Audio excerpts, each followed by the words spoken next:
ก็คือนาโศกนาโศไทยมันม่วงคำตำบลนาตาลที่ค่อยเห็นนี่ตอนเช้าวันนี้ผู้ข้ามาหาดอกกระเจียวได้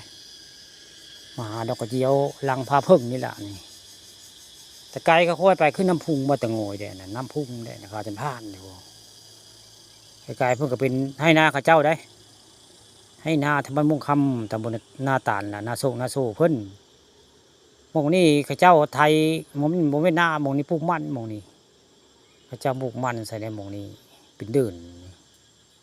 ข้าเจ้าปลูกมันได้มองนี่ส่วนมันข้าเจ้าได้ปลูกแล้วเบิ่งแล้วเบิ่งข้าเจ้าหากระปลูกไว้ใหม่เบิ่งส่วนมันข้าเจ้านี่คือบริเวณนาโศกนาโศหรือว่าส่วนมันข้าเจ้าของท่านม่วงคำตำบลนาตาลละนี่ผู้ข้าก็มานั่งถ่ายว่าวอยู่ในหลังพาเพิ่งได้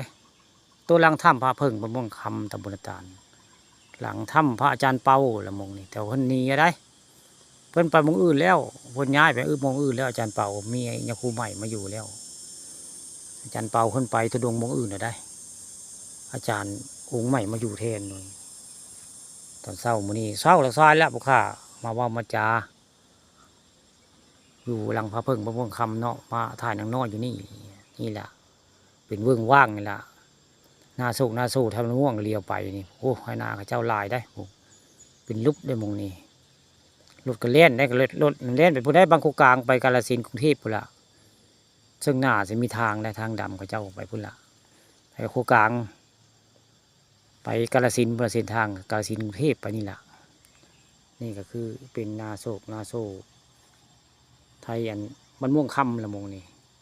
ทั้งให้หน้าทั้งส่วนมันข้าเจ้าละมงนี่ตอนเช้ามื้อนี้ผู้ข้ามาผู้เดียวได้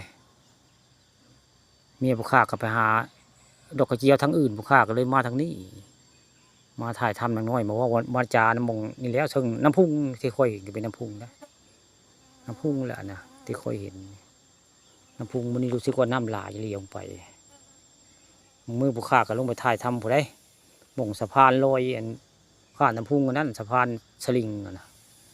ขึ้นมาได้เป็นตะย่านคู่มือได้สลิงนี่น้อยไปย่างถ่ายแต่มื้อนี้บ่อยลงไปได้เป้ยังถึงอยู่หลังถ้ำมื้อนี้อยู่หลังถ้ำวัดผาพึ่งบ้านบงคำอยู่หลังวัดยาคุระแล้วมื้อนี้